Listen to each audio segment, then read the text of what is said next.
राधा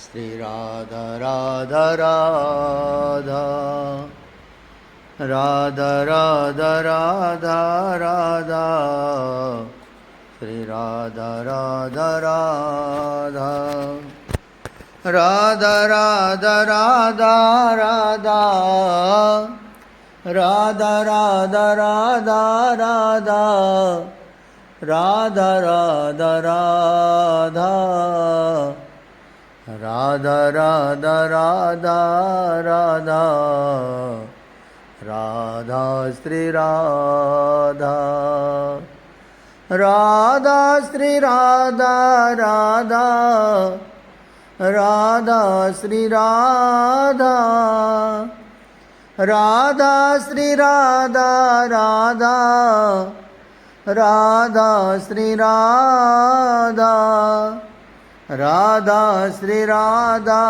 राधा राधा श्री राधा राधा राधा राधा राधा राधा राधा राधा राधा राधा श्री राधा राधा राधा राधा राधा राधा श्री राधा। श्री वृंदावन बिहारी लाल की जय। श्री कृष्ण चरितामृतम। ऐसी हैं श्री राधा रानी करुणा की खानी। ओह मेरी गोपियाँ कहाँ हैं? उनको कितनी पीड़ा हो रही होगी। उनका हृदय जल रहा होगा प्रिय के वियोग में।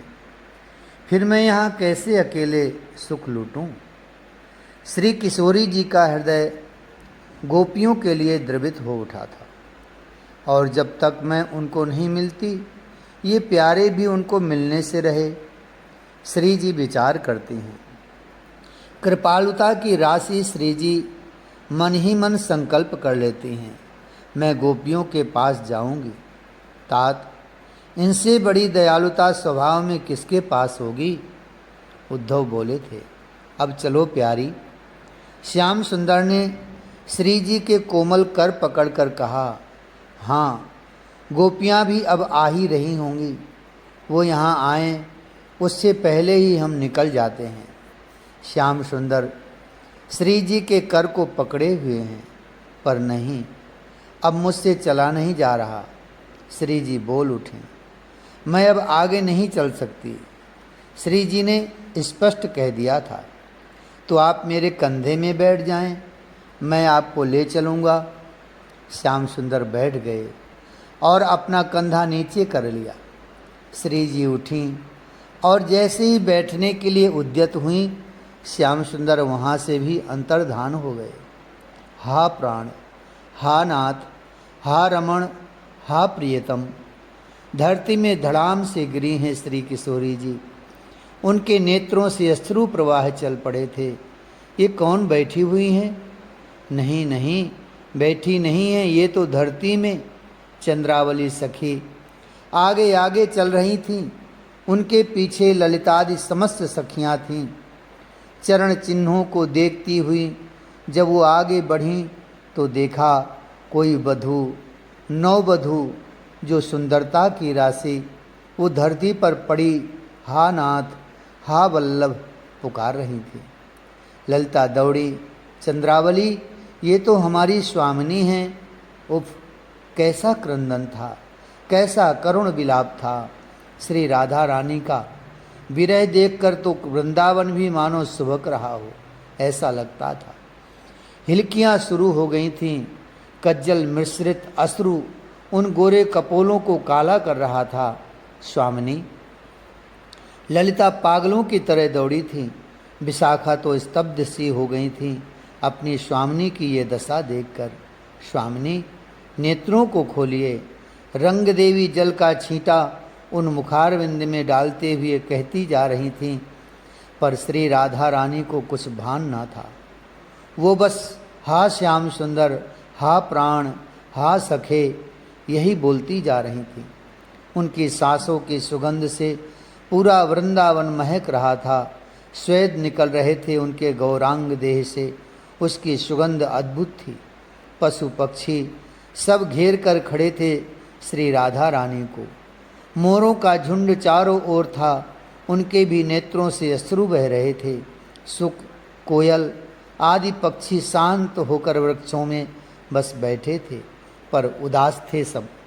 श्याम सुंदर यकायक पता नहीं क्या हुआ, श्री जी को उठकर बैठ गईं। कहाँ हैं मेरे प्यारे, कहाँ हैं मेरे नाथ, श्री जी बिलख रही थी।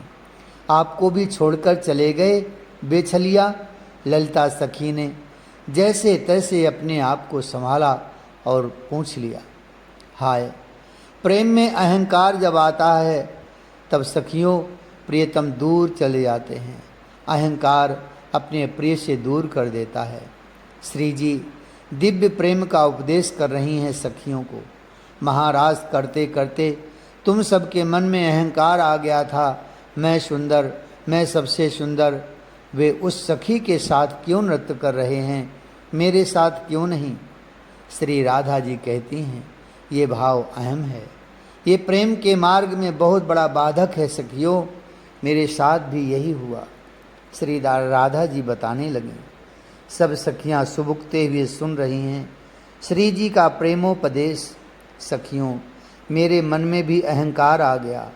वे मुझसे कह रहे थे कि चलो उस कुंज में चलो, वहाँ एकांत है, हम दोनों ही होंगे। मैं सुख लूटती श्याम सुंदर के साथ, पर इस अहंकार ने मुझे श्याम से अलग कर दिया। श्री राधा रानी की वो विरह कातर वाणी सब सुन रही हैं ध्यान से। मैं चल नहीं सकती, ऐसी अहंकार पूर्ण भाषा मेरी। हंसी भी आती है। राधा, तू श्याम के साथ चल नहीं सकती तो फिर ये पाँव किस लिए? सखियों, वे मेरे प्राण धन मुझसे बोले, मेरे कंधे में बैठ जाओ। हंसती हैं श्री राधा रानी। बस वो अंतर ध्यान हो गए। हाँ नाथ, कुछ देर रुक कर फिर पुकार उठी थी श्री राधा रानी। चलो, आगे ही तो गए होंगे ना श्याम सुंदर, चलो स्वामिनी, आगे चलकर खोजें उन्हें। ललिता सखी ने प्रार्थना की।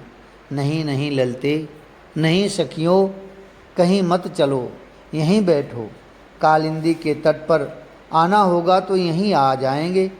पर राधा, खोजना तो पड़ेगा ना, चंद्रावली बोली। नहीं जीजी, हम आगे बढ़ेंगे उन्हें खोजते हुए तो वो और आगे जाएंगे हमसे छुपने के लिए। और आगे करील के कांटे हैं, गड़ जाएंगे उनके कोमल चरणों में। आहा, कितना कष्ट होगा उन्हें। यहीं बैठो सब। चंद्रमा की चांदनी में सब यहीं से पुकारती हैं। वे चुपके चुपके हम सबकी पुकार सुनते हैं। वे भी ठहर जाएंगे, उनको भी आगे भागना नहीं पड़ेगा। यहीं बैठो सखियों। श्री राधा रानी ने कहा तो सबको उनकी बात सही लगी और सब बैठ गईं। चंद्रमा पूर्ण खिला हुआ है, उसकी चांदनी यमुना की बालुका में बिखर रही है। तब गोपियों को और विरह सताने लगा। वो चीत्कार कर उठी, हा सखे दर्शे, हे सखे हमें अब दर्शन दो। प्रेम का मार्ग बड़ा ही टेढ़ा मेढ़ा है तात।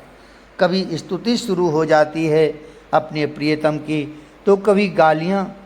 कभी महान बना देता है प्रेम अपने प्रेमास्पद को, तो कभी अति सामान्य। हृदय में उछलती वह प्रीत, अंदाज़ा उसका लगाना मुश्किल है कि वो क्या कहेगी, क्या कहलवाएगी। गोपियों की यहाँ जो विरह स्थिति है, वो जब गीत बनकर प्रकट होते हैं तब उसमें जो प्रेम के सूक्ष्म तत्व का निरूपण होता है, वह हम जैसे शुष्क हृदय को अति सरस बना जाते हैं तात। कालिंदी के तट पर हजारों की संख्या में गोपियाँ बैठी हुई हैं। अर्धरात्रि है, चंद्रमा पूर्ण खिला है। यही तो उस खिले चंद्रमा की चांदनी इन गोपियों के विरह को और बढ़ा देती है। वो सब पुकार उठती हैं, वो कुछ भी बोलती हैं। ये अधिकार है प्रेम का कि प्रेमी अपने प्रीतम को कुछ भी कह सकता है। उद्धव कह रहे हैं इस प्रसंग को विदुर जी से। इस प्रेम गीत की एक विशेषता है तात कि ये गीत हमारे श्री कृष्ण को बहुत प्रिय है। मुझे स्मरण हो रहा है, मुझे अंतिम उपदेश करते हुए श्री कृष्ण जब गोमती के किनारे मौन हो गए थे तब मैंने उनसे पूछा था, आपको क्या प्रिय है? कोई विशेष स्त्रोत या कोई सहस्त्र नाम या कोई वैदिक मंत्र या कोई तंत्र? उस समय सजल नेत्र हो गए थे श्री कृष्ण के। उद्धव, तुम गाओ गोपी गीत। इतना भी बड़ी मुश्किल से बोल पाए थे वे। अश्रु एकाएक गिरने लगे थे उन कमल नयन के। ओह, गोपियों ने 19 श्लोकों में इस गीत को गाया है। उद्धव बोले, प्रत्येक श्लोक में अश्रुधार है गोपियों के, प्रत्येक श्लोक भींगे हुए हैं आंसुओं से। वो सब बोल भी नहीं पा रही थीं ठीक ठीक, क्योंकि रुंधे हुए थे उनके कंठ। भाव समुद्र में पूर्ण रूप से डूब चुकी थी ये सब। उद्धव इतना ही बोले और कुछ देर के लिए मौन हो गए थे। हाँ प्यारे, हमें छोड़कर कहाँ चले गए? पुकार रही हैं कालिंदी के तट पर गोपियाँ, हम सब तुम्हारी हैं, इस बात को क्यों भूल जाते हो प्यारे? अच्छा अच्छा, कोई बात नहीं, गलती हो गई नाथ, अब तो क्षमा करो। लो, कान भी पकड़ रही हूँ, अब खुश। एक गोपी वहीं कालिंदी के किनारे कान पकड़कर उठक बैठक करने लगी थी। ये क्या कर रही है पगली? दूसरी सखी पूछती है। ठीक ही तो कर रही है, वे हमारे थोड़े ही हैं। हाँ, हम उनकी हैं। मैं समझी नहीं। उसी सखी ने फिर पूछा तो पहली सखी बोली, समुद्र का तरंग होता है, पर क्या तुमने तरंगों का समुद्र देखा है? अरे सखी, श्री कृष्ण हमारे नहीं हैं, वे तो समस्त के हैं, पर हम अपने, मैं उन्हें बांधना चाहती हैं। इसलिए हमारा अपराध यही है कि हमने उन्हें अपना समझा नहीं, हम उनकी हैं, ये बात ठीक है। तभी एक सखी उठ जाती है। बैकुंठ से भी ज़्यादा शोभा हो गई है आज इस ब्रज की, देख तो सखी। उसके पास में बैठी दूसरी सखी कहती है, अरे बैकुंठ क्या, बैकुंठ की अधिष्ठात्री श्री रमा यानी लक्ष्मी तो इस ब्रज में लौट रही है। और बैकुंठ क्या, बैकुंठ में ऐश्वर्य है, पर वहाँ माधुर्य कहाँ है? वहाँ राजा हैं भगवान नारायण, पर यहाँ तो हमारे पांव दबाता फिरता है ये नंद नंदन। फिर कैसी तुलना बैकुंठ से? एक सखी तुरंत बोली, बैकुंठ में रस नहीं है, और रस भी है तो शांत रस। अब भला बात बता सखी, शांत हो जाना भी कहीं रस कहलाता है? वहाँ के स्वामी श्री नारायण भगवान शांत हैं, वहाँ रहने वाले लोग शांत हैं, पर लक्ष्मी शांत नहीं है, वो चंचल है। एक सखी बोली, अजी रहने दो, बाहर ही चंचल है लक्ष्मी, बाहर ही उछलती फिरती है लक्ष्मी, पर बैकुंठ में तो वो भी शांत हो जाती है। पर ये वृंदावन, ये तो प्रेम का उमड़ता घुमड़ता सागर है। प्यारे, आपके कारण है ये सब। आपने जब से जन्म लिया इस ब्रज में, तब से बैकुंठ भी फीका हो गया है, क्योंकि यहाँ माधुर्य है, मधुरता है। वो मधुरता बैकुंठ में नहीं तो फिर अन्य स्थान में होने का तो प्रश्न ही नहीं उठता। हे प्यारे, हमें दर्शन दो। फिर बिलख उठी गोपियाँ, हम कुछ नहीं चाहती तुमसे प्यारे, कुछ नहीं, बस इन नेत्रों से तुम्हें निहारना चाहती हैं, जी भर के देखना चाहती हैं। नहीं देखा, अभी तक जी भर के देखा नहीं है। जब जब देखना चाहती थीं, पति आ जाते, पुत्र आ जाते, ससुर जी आ जाते, सास तो बस हर समय तनी रहती। कभी इस तरह तसल्ली से देखा नहीं। आज समय मिला था देखने का, पर तुम हो कि हमें छोड़कर ही चले गए। क्या आपको ये सब शोभा देता है? एक अबला स्त्री को बुलाकर, वो भी अर्धरात्रि में? आप तो पुरुष होना, फिर पुरुष ऐसा क्यों करे? आपको हमें बुलाना नहीं था, और बुलाया तो फिर इस तरह छोड़ना उचित नहीं था। क्यों क्यों चले गए हमें छोड़कर? वीर हो, पूतना को मारा, सक्टासुर को मारा, कालिय नाग को नथा, वाह वाह नंदनंदन वाह। पर ये क्या किया तुमने? सारे कार्य वीरोचित होते हुए भी ये कार्य तो वीरों का हो ही नहीं सकता। हमारा कोई वध कर दे तो पाप लगेगा तुम्हें नंदनंदन। कोई पशु ही हमें आकर खा जाए यहाँ तो उसके लिए तुम दोषी होगे। पर श्री राधा रानी अब मूर्छित हैं। वो हा श्याम, हा प्राणेश्वर यही कह रही हैं। तात विदुर जी, ये अद्भुत गीत है। प्रेम की उच्चावस्था में जो प्रकट हो वह गीत ही हो जाता है। फिर ये तो प्रेम राज्य की महारानियों ने गाया है। गोपिका गीतम, उद्धव ने विदुर जी को कहा। तात, प्रेम का एक मापदंड कहाँ? हाँ, ज्ञान का एक मापदंड है, योग का एक मापदंड है, पर प्रेम का कोई मापदंड नहीं। वहाँ तो स्तुति करना प्रेम, गाली देना प्रेम, वहाँ प्रसन्न होना प्रेम, तो रूठना भी प्रेम। उफ, प्रेम अद्भुत है, प्रेम विलक्षण है। उद्धव विदुर जी को गोपिका गीतम सुना रहे हैं। विदुर जी ने ही उद्धव को संपूर्ण गीत सुनाने का आग्रह किया था, इसलिए उद्धव सुना रहे हैं और सुनाते हुए स्वयं भाव में डूब जाते हैं। विदुर जी तो कभी आनंदित होकर हंसते हैं, कभी अश्रु प्रवाहित करने लग जाते हैं। तात, ये प्रेम की चाल है, इसे कोई समझ नहीं पाता। इतना कहकर गोपियों के द्वारा गाया गया गीत सुनाने लगे थे उद्धव। यमुना का पुलिन है, शरद की रात्रि है, चंद्रमा पूर्ण खिले हैं, उसकी चांदनी यमुना की बालुका में चमक रही है। वहीं पर विरहाकुल गोपांगनाएं अपने प्रियतम को पुकार रही हैं, कुछ कुछ कह देती हैं। भाव में डूबी ये ब्रज गोपी प्रेम से सिक्त वाणी जब उनकी निकलती है तब समझ में आता है कि प्रेम क्या है, क्योंकि प्रेम की आचार्या यही तो हैं ब्रज गोपी। हे प्रेम के सरोवर में विहार करने वाले, वहाँ कहाँ चले गए? हमारा वध करके चले गए? अरे हम तो तुम्हारी बिन मोल की दासी हैं, दास दासियों से ऐसा व्यवहार कौन करता है सखे? हम जानती हैं तुम चोर हो, तुम सब कुछ हरण कर लेते हो। तुमने शरद ऋतु में सरोवरों में खिले कमल की शोभा को चुरा लिया। हद है। हाँ, हम झूठ कहाँ कह रही हैं, यही तो सच है।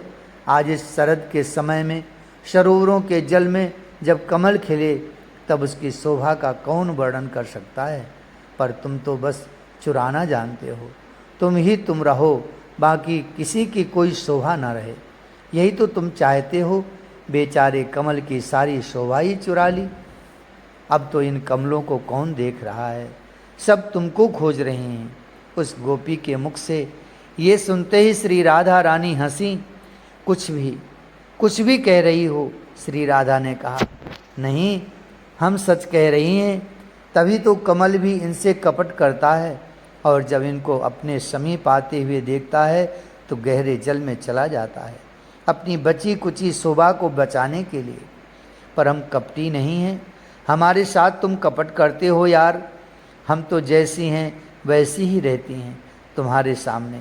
हमें पता है कि तुम हमसे भी सब कुछ छीन लोगे, हमारा सब कुछ चुरा लोगे।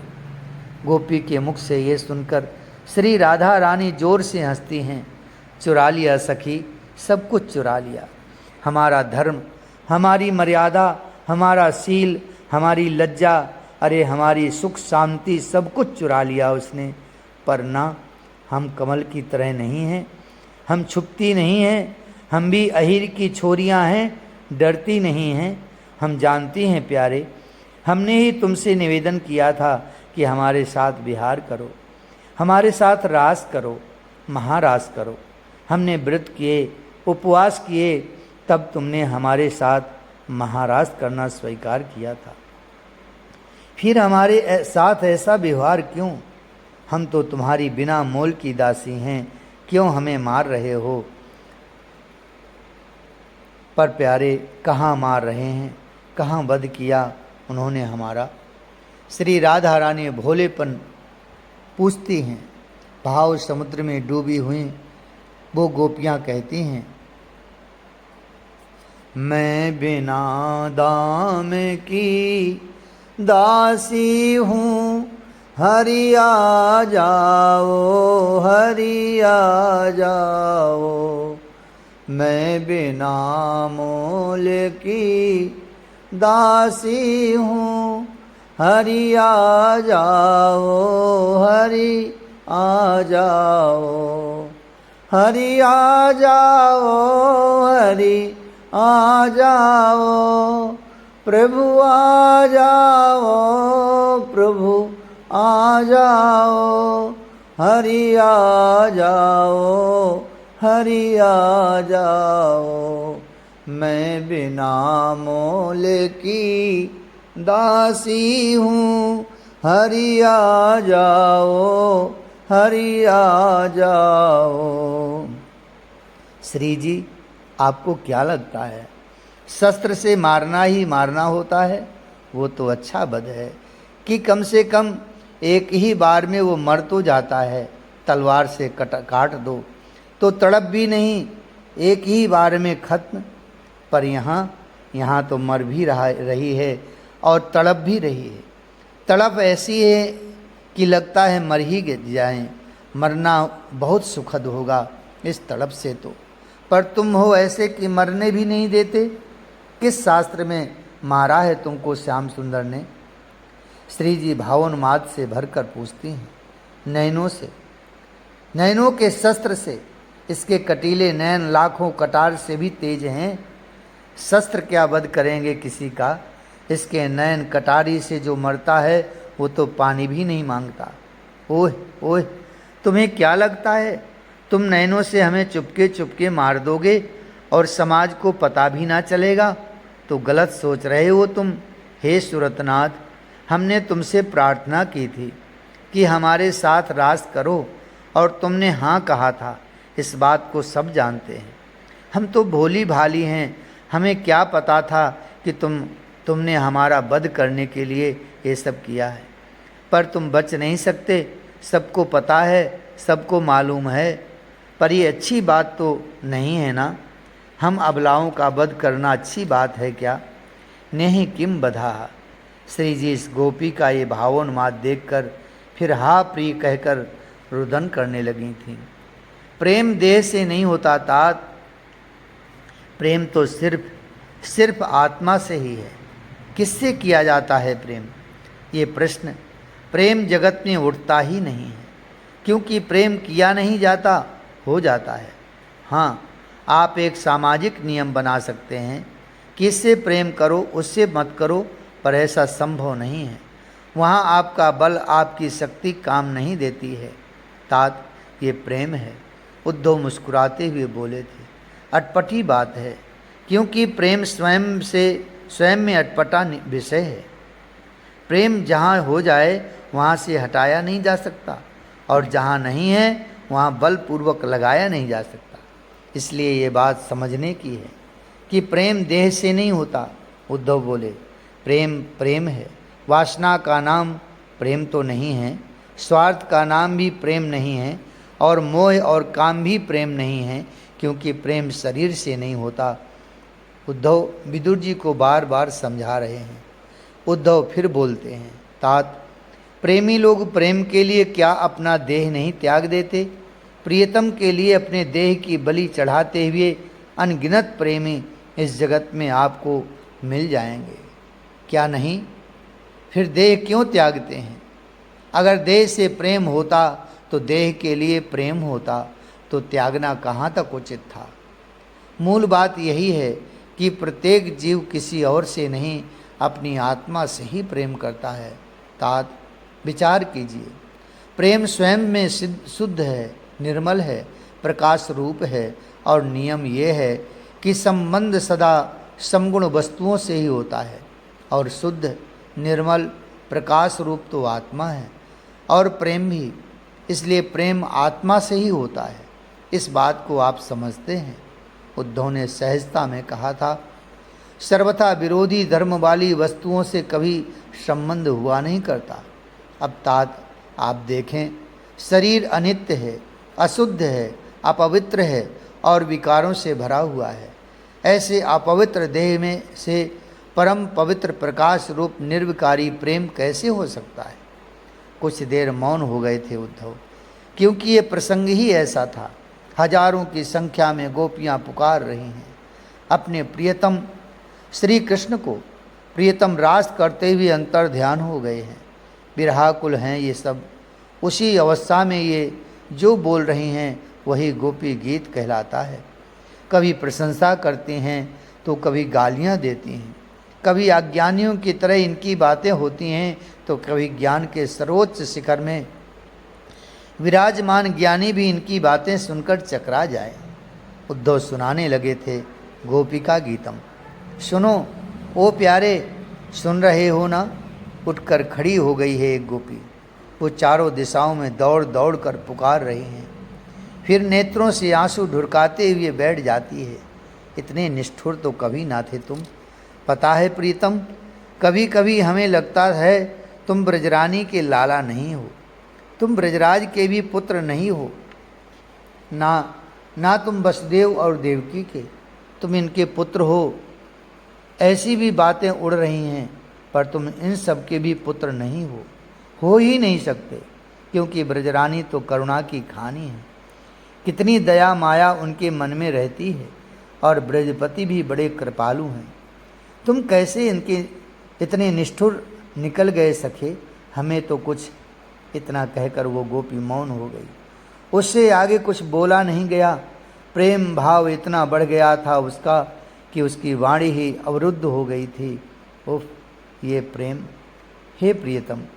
दूसरी गोपी फिर पुकार उठी, पर वो हंसती है। ये सखी भाव समुद्र में इतनी गहरी जा चुकी है कि कभी हंसती है, फिर हंसते हंसते ही रोने लग जाती है। उफ, तुम्हें क्या लगता है प्यारे, हम तुमसे प्रेम करती हैं? ना ना, हम तुमसे प्रेम नहीं करती, हम तो अपनी आत्मा से प्रेम करती हैं। अरे सखी, देख तो इसे, इसने कहीं कनक मंजरी तो नहीं चबा ली? श्री जी ने अन्य सखियों से पूछा। हाँ, मैंने तुम्हारे प्रेम की कनक मंजरी खाई है, और मैं साची बात कह रही हूँ। मैं ही नहीं, इन सब ने कनक मंजरी खाई है, पर तुम्हारे प्रेम की कनक मंजरी, वो सखी प्रेमोन्मत्त है, कभी हंसती है, कभी रोती है। मैं नहीं करती तुमसे प्रेम, ये सब कोई नहीं करती तुमसे प्रेम। हे प्यारे, हम सब अपनी आत्मा से ही प्रेम करते हैं, और सब अपनी आत्मा से ही प्रेम करते हैं। वो गोपी बोलते बोलते रुक जाती है। भाव में मत्त है वो। सब करते हैं अपनी ही आत्मा से प्रेम। पत्नी अच्छी नहीं हुई तो पति लोग छोड़ नहीं देते। पुत्र अच्छा नहीं हुआ तो क्या पिता अपने पुत्र को भी त्याग नहीं देता? इसका मतलब, हे प्राणेश, सबको अपनी आत्मा की अनुकूलता से ही प्रेम होता है, यानी आत्मा से प्रेम होता है। फिर क्यों बावरी हुई जा रही हैं? अपनी आत्मा से ही प्रेम कर। श्री जी ने उस गोपी से कहा, हे स्वामिनी जी, बता रही हूँ, ये कृष्ण है ना, ये यशोदा के पुत्र नहीं हैं, न नंद बाबा के हैं, न देवकी के, न वसुदेव के। ये तो समस्त प्राणियों के हृदय में विराजमान आत्मा है। हाँ, यही हैं जो चराचर जगत में हैं, और सबके अंदर भी हैं और बाहर भी, यानी आत्मा श्री कृष्ण है। हम क्या गलत कर रही हैं? अपनी आत्मा से ही तो प्रेम कर रही हैं। ये कहते हुए वो गोपी फिर हंसने लगी। हंसते हुए फिर उसका रुदन शुरू हो गया था। वो दहाड़ मारकर धरती पर गिर पड़ी। अब तो आ जाओ प्यारे, वो यही कह रही थी। अखिल देहि नाम अंतरात्मद्रग। जय जय श्री राधे, जय जय श्री राधे। राधा राधा राधा राधा राधा राधा श्री राधा। राधा राधा राधा राधा राधा राधा श्री राधा। राधा राधा राधा राधा राधा राधा श्री राधा। राधा राधा राधा राधा राधा राधा श्री राधा। श्री वृंदावन बिहारी लाल की जय। श्री बांके बिहारी लाल की जय। श्री राधा वल्लभ लाल की जय। जय जय श्री राधे श्याम। जय जय श्री राधे श्याम। जय जय श्री राधे श्याम।